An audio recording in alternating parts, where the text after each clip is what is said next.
नाज़रीन, आज के इस व्लॉग में सबसे पहले तो पाक भारत जो मैच है जिसमें कि इंडिया की जानिब से शिकस्त का सामना करना पड़ा है पाकिस्तान को, और क्रिकेट शायकीन काफ़ी ज़्यादा मायूस दिखाई दे रहे हैं। दोनों तरफ से हम जायज़ा लेंगे। एक तरफ तो जो इंडियन क्रिकेट टीम है उनका जो रवैया रहा है जीत के बाद, हार जीत होती रहती है खेल के मैदान में, लेकिन पाकिस्तान क्रिकेट टीम के इंतहाई जो पुअर परफॉर्मेंस है, क्रिकेट शायकीन इस क्रिकेट टीम से बहुत मायूस हैं। और क्रिकेट शायकीन जिस तरह से कल एक उम्मीद का इजहार कर रहे थे, एक उम्मीद लगाए बैठे थे कि शायद ये चूँकि सबसे बड़ा मैच था एशिया कप का, तो इस मैच में पाकिस्तान जीत जाएगा। पाकिस्तान क्रिकेट टीम बाकी दीगर तमाम मैचेस को जो पिछले खेले गए हैं उनको भुला कर बैठे थे पाकिस्तानी क्रिकेट शायकीन, और उम्मीदें वाबस्ता किए बैठे थे कि ये जो मैच होगा, जो कि एशिया कप का सबसे बड़ा मैच था, इस मैच में हमारी क्रिकेट टीम शायद कुछ बेहतर कारकर्दगी का मुजाहरा कर सके। लेकिन उम्मीदों पर ऐसे पानी फेरा है कि जिस तरह से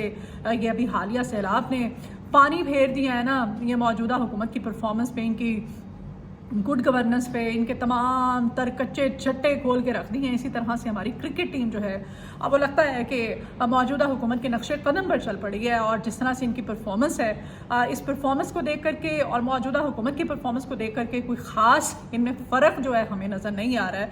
और ये भी इसी तरह से ही है, इनका आपस में मुवाजना किया जाए तो जिस तरह से इनको सरों पर हमारे इलाके मुसल्लत कर दिया गया है और मेरिट की धज्जियाँ उड़ाई गई हैं, तो इसी तरह से पाकिस्तान क्रिकेट टीम में भी जिस तरह से मेरिट की धज्जियाँ उड़ाते हुए आज जो डिज़र्व करते हैं, जिनको खिलाना चाहिए, जिन क्रिकेटर्स को, उनको बाहर बिठाया गया है। और जिस तरह से जो भर्तियाँ की जा रही हैं, जो कुछ हो रहा है पाकिस्तान क्रिकेट बोर्ड के अंदर, वो एक अलग ही डिबेट है और बड़ी लंबी चौड़ी डिबेट है। लेकिन पाकिस्तान क्रिकेट टीम की जो इंतहाई नाकिस और पुअर परफॉर्मेंस थी उनकी, उसने क्रिकेट शायकीन को इंतहाई मायूस कर दिया है। कल से लोग जो उम्मीदें लगाए बैठे थे, खासतौर पर ये जो हमने जंग जीती है ऑपरेशन बुनियानुल मरसूस, मार्का हक, जो फतह पे फतह थी, इस फतह के बाद तो इनको चाहिए था ये मज़ा चखा देते हैं इंडियन क्रिकेट टीम को। लेकिन इन्होंने जिस तरह से जो वो कहते हैं ना, तू चल तो मैं आया, कल इन्होंने जो हिसाब लगा रखा था वो हर बंदा सर पकड़ के बैठा हुआ था कल के मैच को लेकर के। एशिया कप का बड़ा मैच था, भारत ने पाकिस्तान को 7 विकेटों से हरा दिया, और अहम मैच में कौमी टीम की बैटिंग चली, ना ही बाउलिंग चली। भारतीय टीम ने 128 रन का जो हदफ था वो 16वें ओवर में पूरा कर लिया।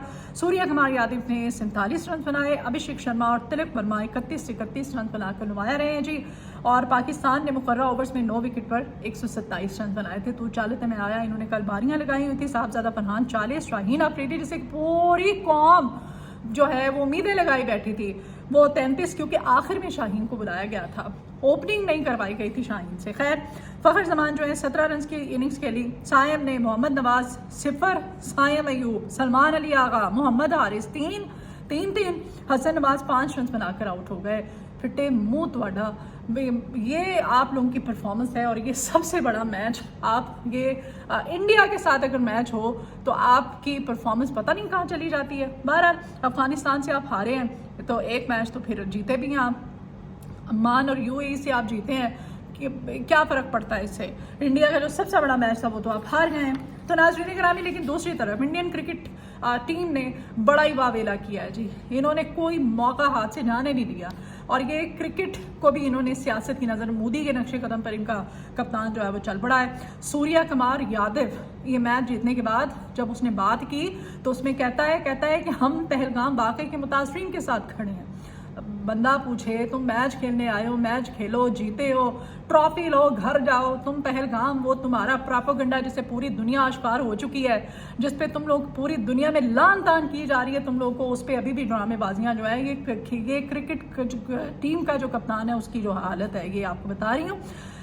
सूर्य कुमार यादव कहते हैं कि हम पहलगाम वाक़े के मुतासरीन के साथ खड़े हैं, हम और अपनी जीत को मुतासरीन के नाम करते हैं, मुसल्लह अफवाज के नाम करते हैं, क्रिकेट सियासी प्लेटफॉर्म का नाम है, ये उनकी जानिब से कहा गया। नाज़रीन गिरामी, ये आप यहाँ पे आप सोचें कि कहाँ है ये तंजीमें, कहाँ है ये खेल का मैदान है, और खेल के मैदान में आप एक मैच जीत गए हैं, ठीक है, आपने जैसे तैसे ये मैच जीता, जो भी सूरत हाल है, तो आप यहाँ पर खड़े होके आप क्या बात कर रहे हैं। आपको याद होगा उस्मान ख्वाजा की जानिब से फ़लस्तीन में जो जुल्म बर्बरियत हो रही है, उस्मान ख्वाजा ने आवाज़ उठाई थी। उस्मान ख्वाजा ने जब बात की थी तो उस्मान ख्वाजा को ना सिर्फ जुर्माना किया गया था, اور بلکہ بین کر دیا گیا تھا کہ عثمان خواجہ نے فلسطین کا صرف نام لیا تھا اور ایک میچ کو ان سے جوڑا تھا، آواز اٹھائی تھی فلسطینیوں کے حق میں، تو عثمان خواجہ کو نہ صرف بین کیا گیا بلکہ عثمان خواجہ کو جرمانہ کیا گیا۔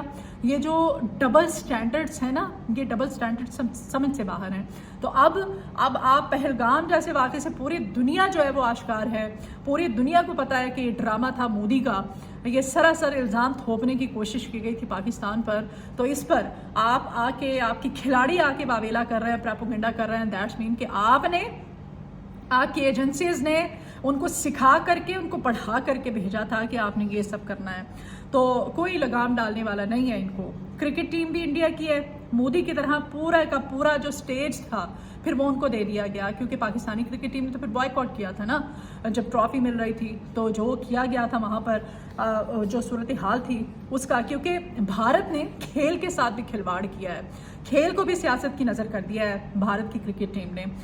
یہ جو میچ تھا اس کے اختتام پر بھارتی کھلاڑی پاکستانی پلیئر سے ہاتھ ملائے بغیر ہی وہاں سے چلے گئے تھے۔ اصولی طور پہ تو یہ ہوتا ہے کہ ہاتھ ملاتے ہیں تمام پلیئرز آپس میں، ہار جیت ہوتی ہے، جو ہارے جیتے، لیکن ہاتھ ملانا ہوتا ہے، کچھ پروٹوکولز ہوتے ہیں۔ ان پروٹوکولز کو بالائے طاق رکھتے ہوئے انہوں نے بغیر کسی سے ہاتھ ملائے وہاں سے چلتے بنے، کیونکہ ان کو جوتیاں پڑی تھیں، ابھی بھی پڑ رہی ہیں پوری دنیا میں۔ جس طرح سے جنگ میں ان کو شکست فاش ہوئی تھی، جو ان کو منہ کی کھانی پڑی تھی، اب اس کی فرسٹریشن تو انہوں نے نکالنی تھی، اب اس طرح سے نکال رہے تھے، ہاتھ ہی نہیں ملایا چلے گئے۔ پھر اس سے پہلے جب ٹاس ہوا تو ٹاس میں بھی بھارتی کپتان نے سلمان آغا سے روایتی جو شیک ہینڈ کیا جاتا ہے، دونوں کپتان آپس میں ہاتھ ملاتے ہیں، کوئی سین نہیں ہے، کوئی ہاتھ نہیں ملایا۔ تو اس پہ اب پاکستان جو ہے، پاکستانی کرکٹ شائقین نہ صرف بلکہ پوری قوم جو ہے وہ اپنا شدید قسم کا احتجاج کر رہی ہے کہ کیا ڈرامے بازی کی گئی ہے انڈین کرکٹ ٹیم کی جانب سے۔ پاکستانی ٹیم نے رد عمل میں اختتامی تقریب میں شرکت ہی نہیں کی، اور پھر جو مینیجر ہیں نوید اکرم چیمہ جن کا نام ہے، انہوں نے احتجاج ریکارڈ کروایا، انہوں نے جو میچ ریفری کا رویہ تھا اس پہ باقاعدہ انہوں نے آواز اٹھائی، احتجاج ریکارڈ کروایا۔ ہیڈ کوچ مائک ہیسن نے کہا کہ بھارتی ٹیم کی حرکت پر پاکستانی رد عمل فطری تھا، ظاہر ہے یہ تو ہونا ہی تھا، پھر وہ کس طرح سے جاتے۔ خیر یہ کہا جا رہا ہے جی محسن نقوی صاحب کی طرف سے، کہتے ہیں کہ پاک بھارت میچ میں سپورٹس مین شپ نہ دیکھ کر مایوسی ہوئی ہے۔ چیئرمین پی سی بی کا میچ کے دوران بھارتی ٹیم کے نامناسب رویے پر بھی انہوں نے رد عمل دیا ہے۔ انہوں نے جی ایکس پر پیغام جاری کیا ہے، ٹویٹ کیا ہے، کہتے ہیں کہ کھیل میں سیاست کو گھسیٹنا اس کی اصل روح کے خلاف ہے۔ امید ہے کہ آئندہ فتوحات تمام ٹیمیں وقار اور خوش اخلاقی سے منائیں گی۔ تو یہ وہ اپنی ٹیم کو بھی ایک میسیج دے رہے ہیں۔ بندہ ان سے پوچھے محسن نقوی صاحب سے کہ ابھی تک آپ چپ کیوں تھے؟ کل کا یہ سارا ڈرامہ ہوا ہے تو ابھی تک ابھی آپ ایکس پر ٹویٹ کر رہے ہیں اور صرف اس میں آپ مذمت کر رہے ہیں اور بڑی آپ ڈپلومیٹک سی ایک سٹیٹمنٹ دے رہے ہیں، تو یہ کافی نہیں ہے۔ اور محسن نقوی صاحب جو ہیں وہ ایشین کرکٹ کونسل کے سربراہ بھی ہیں، چیئرمین پی سی بی بھی ہیں۔ چلیں آپ ان عہدوں کو تو آپ ٹھیک ہے، آپ ستو پی کے سوئے ہوئے ہیں، آپ کو کوئی فرق نہیں پڑتا، لیکن آپ چلو جو ایک اور بڑی وزارت آپ کے پاس ہے اس وزارت کی خاطر آپ کو یہ آواز اٹھا دیں کہ ادھر وہ جو ہیں انڈین کرکٹ ٹیم وہ پہلگام واقعے کی مثالیں دے رہی ہے، ان کے ساتھ جوڑ رہی ہے، ٹھیک ہے، اور جو رویہ ہے ان کا وہ اپنی فرسٹریشن وہاں پہ نکال رہی ہے، تو آپ بھی کوئی اس طرح کی سٹیٹمنٹ دیں، کوئی اس طرح سے آواز اٹھائیں، آپ بھی کوئی احتجاج پراپر ریکارڈ کروائیں نا، تو سمجھ میں بھی آتا ہے۔ بہرحال ہماری جو کرکٹ ٹیم کا جو پرفارمنس تھی وہ تو اس پہ تو پوری قوم جو ہے وہ ان کو کافی اچھے الفاظ میں یاد کر رہی ہے۔ تو ناظرین گرامی کچھ سیاسی صورتحال بھی آپ کے ساتھ شیئر کروں تو سیاست میں اس وقت توشہ خانہ 2 کیس کی سماعت جو ہے آج ہڈیالہ جیل میں ہونے جا رہی ہے۔ 15 گواہان کے بیانات قلم بند کیے جا چکے ہیں۔ اس کیس میں اب تک تمام تر بشریٰ بی بی اور عمران خان کا 342 کا جو بیان ہے وہ قلم بند آج ہوگا، اور پھر اس کے بعد کسی بھی وقت سزا سنائی جا سکتی ہے، لیکن اطلاعات ہیں، کہا جا رہا ہے کہ خان صاحب کو اس کیس میں 14 سال کی قید کی سزا ہونے جا رہی ہے۔ دیٹس مین کہ اگر عمران خان کو 14 سال کی سزا ہو جاتی ہے تو پھر یہ جو نظام ہے یہ 14 سال اسی طرح سے چلتا رہے گا، کوئی چینجنگز نہیں اس میں آئیں گی، کوئی عوام کو ریلیف نہیں ملے گا، کوئی آپ سسٹم میں بہتری نہیں دیکھیں گی، یہ اسی طرح سے ریاست جو ہے اس نظام کے ساتھ اس پورے سسٹم کو چلاتی رہے گی اور یہ یوں ہی سارا سسٹم چلتا رہے گا۔ دوسری طرف توشہ خانہ 2 کا ٹرائل روکنے کے لیے عمران خان نے اسلام آباد ہائی کورٹ میں درخواست دائر کی تھی، کوئی بھی خاطر خواہ اس کا نتیجہ نہیں نکلا ہے، یعنی کہ 14 سال تک عمران خان صاحب کو اب جیل میں رکھا جائے گا۔